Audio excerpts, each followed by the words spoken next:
और अब मैं आपको दिखाती हूँ माशाल्लाह, ये आप पूरा सेट देखें।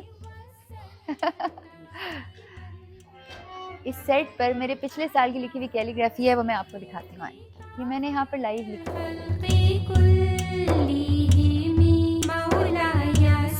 और ये भी मैंने यहाँ पर लाइव लिखी। मुझे इतनी खुशी होती है जब आपका सदका जारी आप ऐसी जगहों पर देखते हैं। और आप क्या बना रही हैं? तो नाश्ता बना रही हैं?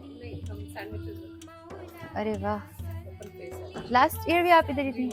अच्छा, सो इट्स वेरी गुड, क्योंकि बिलाल भाई का जो प्रोग्राम है इट्स वेरी फेमस, माशाल्लाह लोग बहुत पसंद भी करते हैं।